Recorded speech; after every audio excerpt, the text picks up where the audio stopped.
फिर दूसरी हमारा मोह ममता आपस में, प्यार एक दूसरे बेटा में बेटिया में इतना जबरदस्त है कि जीव के बस का नहीं है।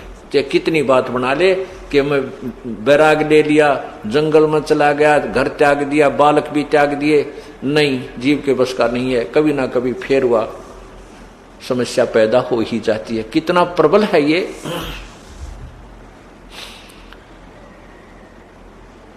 जैसे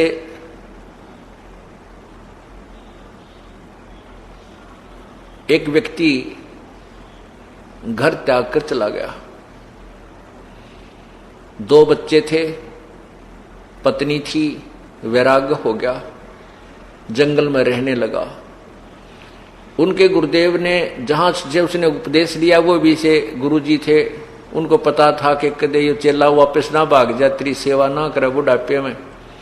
इसलिए वो क्या करते थे कि उस लड़के उस व्यक्ति को अपने चेला बना करके कान कून पाड़ के जो भी व्यवस्था करते थे, तो उसको एक स्थान पर फिक्स रखा कर दे कि इस डेरे तो बाहर ना चला जा, कहीं ये फिर वापस घर की याद ना आ जाए इसको। 12 वर्ष तक वो व्यक्ति वैराग लेकर जो गया था, गुरुजी के आदेश अनुसार एक आश्रम में एक स्थान पर रहा, उससे बाहर नहीं गया। 12 वर्ष के बाद उसके गुरुदेव ने कहा जा भी भिक्षा मांग लिया। अब वो लेकर थैला आटा मांगने वाला चल पड़ा। एक घर में जाकर उसने कहा माई भिक्षा देना, तो वो बहन भिक्षा लेकर आटा लेकर बाहर आई। एक लड़के को गोदी में ले रखा था, एक लड़का उसका दामन पकड़कर साथ साथ आ रहा था, मां मां कर रहा था। अब वो बाबा जी 12 वर्ष से घर छोड़कर गया हुआ था, तो उसके एकदम वो मन में फिर आ गई बात। उसने सोचा कि तेरे भी छोटे छोटे बालक थे और जिस बच्चों का बाप ना हो वो कैसे पलेंगे। अब ये बहन है, इसके 2 बच्चे हैं, इनका पति ना होता कितना खुआवा प्यावा इनको।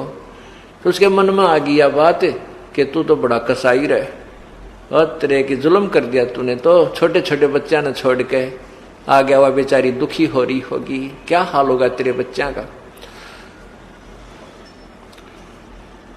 इस विचार को करके उसने घर चालन की सोची। घर एक बार देख आऊं, घर चालन की सोची, चल मैं अपने घर जलता हूं। 10-20 कदम गया था, इतने मन में आ गई, अरे 12 साल हो लिए पीछा छूट रहा है, तू क्यों बात बिगाड़ा है। लोग तेरी हंसी करेंगे, क्या कहेंगे तेरे को। नो सोच के फिर वापस आश्रम की तरफ चल पड़ा। थोड़ी देर चला था, फिर मन में आ गई कि एक काम कर लेता हूं, दूर से देख आऊंगा, किसी के पहचान में थोड़ा ही आता हूं, यूं देख लूंगा वह किस प्रकार जी रहे हैं या कोई मजदूरी कर रहे हैं किसी की। ये विचार करके वो फिर घर की तरफ चल पड़ा। फिर जाकर के मन में कुछ देर दूर चला था, उसके फिर मन में आ गई, रे गुरु जी के कहेंगे तन तक काम बिगाड़ दिया, 12 साल की तपस्या तेरी भंग होती है। फिर वापस आश्रम की तरफ चल पड़ा। 10-20 कदम वापस आया था, फिर मन में आ गई, अरे एक बार देखने में के बिजली पड़ा है, के तप भंग हो है, तो फिर आ जाऊंगा गुरुजी के पास। आखिर में मन ने उसको दबा लिया और ये निर्णय ले लिया कि मैं गुप्त रूप से ये देख कर आऊंगा, खेतों में चला जाऊंगा, गांव में नहीं जाऊंगा। क्योंकि वो किसान थे, किसान था तो उसने अपने खेत का पता था कि खेत में अगर वह जवान हो गए होंगे तो खेत में काम करने आ रहे होंगे। क्यों 12 साल में तो बच्चा 5-4 वर्ष का तो भी 16-17 वर्ष का हो जाता है।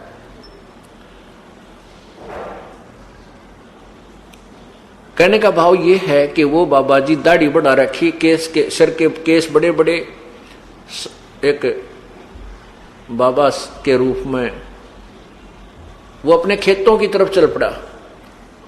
खेतों में उसकी पत्नी और उसका छोटा भाई अपने अपने खेतों में काम कर रहे थे। उसके छोटे भाई ने देखा, उसने उसकी चाल को और खेतों की तरफ आते हुई धुन को विचार करके अपनी भाभी से कहा कि ये जो आदमी आ रहा है ये मेरा भाई है। उसकी बाबा जी की पत्नी कहने लगी कि क्यों अब मजाक कर रहे हो, ईब की आवाज, जो 12 वर्ष हो गए उसने घर की याद नहीं आई, अब कैसे आएगा। वो कहने लगा मैं पक्का कह रहा हूं कि ये मेरा भाई है, उसकी चाल बता रही है। फिर वह बोली आ भी, उसकी पत्नी कहने लगी कि वो आ भी गया तो यहां रुके नहीं, इसका फायदा के। तो उसका देवर यानी देवर कहने लगा कि रोक तो मैं दूंगा, एक थोड़ी सी मेरी बात का सहयोग दे दे, इसको रख तो मैं लूंगा यहाँ पे। वह बोली जो तू कहेगा मैं उसी तरह तैयार हूं, बता के करना। वो कहने लगा कि ये तुम्हारे खेत में जो शीशम है, शीशम का वृक्ष है, ये आपके खेत में है 2 फुट, और मैं इसने काटूंगा, ऐसे काटने लग जाऊंगा, नो को ये जोर जोर से ऊंची आवाज में कहूंगा कि ये मेरा खेत में है, मैंने पैमाइश करवा रखी है, और ये मेरा हमारा वृक्ष है, मैं इसने काटूंगा, अपनी दरवाजे की जोड़ी बनवाऊंगा, और आप इसका विरोध करना। देखते हैं जब बात बन जाता है। अब वो लेकर कवाड़िया जो हल्के सांस रखा करते हैं उससे उस वृक्ष को काटने लग गया, और वो जोर जोर से जो कहने लगी कि आपको शर्म नहीं आती है, हमारे खेत में देख लो 2 फुट के अंदर ये हमारे खेत में है, और आप अपना कह रहे हो इस वृक्ष को। जब उसने बाबा जी ने देखा कि यो क्या झगड़ा हो रहा है, भाई मेरा है, पत्नी मेरी है, ये किस बात पर झगड़ रहे हैं, उसने फसल के अंदर छुप कर बैठ गया, देखना चाहा, विचार सुनने चाहिए झगड़ा किस बात पे इनका। वो वृक्ष में छुप, फसल में छुप के जवार बाजरे बो रखे थे, बैठ कर सुनने लग गया उनकी कहानी। के कहानी है, खूब सुनी ध्यान से। वो कह रही थी कि देख सरेआम अंगा कर रहा है, हमारे साथ जबरदस्ती कर रहा है, हमारे खेत में वृक्ष है, इसको काट रहा है, तो इसलिए काट रहा है ना कि मेरे सिर पर दड़ी नहीं है। आज तेरा भाई होता तो इसका हाथ नहीं लगा सकता था, तो जबरदस्ती करता है हमारे साथ, तने हमारा सारा लूट लिया, हमारे को उभरने नहीं देता। और वो फिर कहता कि मैं तो काटूंगा, न्योय काटूंगा, कर ले के करेगी। तो फिर बाबा जी बना देखा गया, न्यो बोला रे एकली नहीं है, आ लिया हूं मैं भी। न्यो बोला एकली मत समझना, मैं भी आ गया हूं, और तुम्हारे वृक्ष ने कैसे काट लेगा। अब वो कहने लगा उसका भाई कि बाबा जी तुम्हारे बीच में मत आवे, तुम्हारा घर का मामला है, तू जाता रहना, तुने गढ़ दूंगा। नो बोला रहा मैं बाबा जी नहीं भाई, तेरा यो खेत वाला हूं मैं, इस शीशम वाला हूं मैं। ने बोला मेरा भाई तेरे कैसा बोली बूछ नहीं था, उसका दाढ़ी थी न मूछ थी, मैं कैसे मानूं तू भाई है ना, यू गांव मानने कर ले पंचायत। खेत में एक नाई आ रहा था दूसरे किसान के बाल काटने के लिए, उसके पास गया, कहने लगा भाई नाई के मैं वो फलाना आदमी हूं जो बाबा जी बन गया था, और भाई मारा तो नाश कर दिया इस भाई ने, तू मेरी दाढ़ी काट दे और ये बाल काट। तो नाई ने कर दिया 2 मिनट में काम उसका, वह दाढ़ी भी काट दी, मुंड भी मुंड दिया। जब आगे खड़ा हो गया ने बोला देख अब पहचान दे कौन हो रही करूंगा पंचायत। फिर तक कौड़ी भर ली, आइए मेरा भाई, आइए मेरा भाई, भाई गलती होगी कोई बात ना, ये तेरा खेत रहा अरे या तेरी शीशम रही, माफ कर दे। मैंने पकड़ा दिया अगले भाई, मारिए जोटा एक में काल का लाग रहा हूं दुखी पा। तो कहने का भाव ये है कि वो परमात्मा कबीर जी कहते हैं कि ये जो सतोगुण है इसकी इतनी जबरदस्त पावर है कि इसके अधीन ये जीव ना तक संतान छोड़ सकता, ना संपत्ति त्याग सकता, इतनी जबरदस्त इसके अंदर ममता भर दी जाती है, ये जीव के बस की बात नहीं है। और परमात्मा कहते हैं मन के मारे बन गए बन तज बस्ती मां, कह कबीर मैं क्या करूं ये मन तय माने ना। अब देखो मन कौन है, ये काल है, ये ज्योति निरंजन है, और इसके ज्योति मन के हाथ में ये सब रिमोट है ब्रह्मा विष्णु महेश का, इनको चलाने का और सभी जीवों का। तो ये तो आपको समझाया कि भगवान विष्णु की जो शक्ति है, भगवान विष्णु का जो सतोगुण है, ये हमारे आपस में ममता बनाए रखता है, जिसके कारण हम एक दूसरे से दूर नहीं हो सकते। एक और उदाहरण देता हूं। एक बार मैं वहां छुड़ानी जाते थे, एक आश्रम है छुड़ानी में, गरीबदास जी महाराज, जहां पर परमात्मा कबीर जी ने आकर के गरीबदास जी को दर्शन दिए थे, वो उसी गांव में।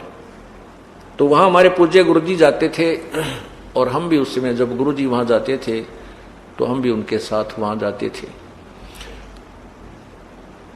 वहां पर भी ऐसे ही 3 दिन का समागम हुआ करता था, कभी एक दिन का भी होता था। तो वहां कुछ बाबा जी आया करते, लाल कपड़े वाले। एक दिन 4-5 जने बैठे बैठे आपस में बतला रहे, बातें कर रहे थे। ये दास भी वहां उनके पास बैठ गया जाकर। जब तक मुझे नाम देने का आदेश नहीं था, ना कोई सत्संग करने का आदेश था, मैं अपना भक्ति करता था और वहां सेवा के लिए अपने गुरुजी के पास जाता था। बैठा बैठा सुन रहा था, तो वो बाबा जी बुजुर्ग से थे, वो आपस में कहने लग रहे, भाई एक कह रहा है दूसरे को कि तू कैसा संत है, तू कैसा बैरागी है, तू अपने घर जाता है और घर वालों को ये भिक्षा के पैसे देकर आता है। वो कहता तू भी तो जाता है, क्यों बातें बनाता है। वो तीसरा, इस प्रकार सभी ने आखिर में ये कह दिया, भाई यह तो बस की बात नहीं। एक बात तो है, यदि घर वाले हमने पीट देने फिर तो मुंह हट सके, ना मुंह हटता ही नहीं। यदि बालक हमारी पिटाई कर दे तो मुंह हट सकता है उनसे, ना तो कति नहीं हटता। भाई महीने 20 दिन में जाने को दिल कर ही जाता है, और 100-200 रुपये होते न, सोचा घर वालों को दिया। उनमें से एक कहने लगा, भाई मेरे साथ वो काम भी हो लिया और ममता फिर भी नो की नो। वो काम करता है कि मेरी पिटाई भी कर ली घर बच्चा ने, और फिर भी दिल नहीं हटता उनसे। आखिर में आज भी याद आते हैं, कदे नुकसान कर दें हैं, कहीं और हानि हो जा, 500-400 रुपये इकट्ठे करता हूं, फिर भी उनको देकर ही आता हूं। तो यहां परमात्मा हमें याद दिलाना चाहते हैं कि ये जीव के बस का नहीं है। ये तो उस परम पिता परमात्मा की वो भक्ति, ये तत्व ज्ञान इनके प्रभाव को निष्क्रिय कर सकता है, डाइल्यूट कर सकता है, और अंत में इसका कति समाप्त करके यहां से सतलोक ले जा सकता है। वो उपचार, वो साधना, ये तत्व ज्ञान के माध्यम से ही आपको बताई जाएगी, और परम संत ही वो भक्ति देता है।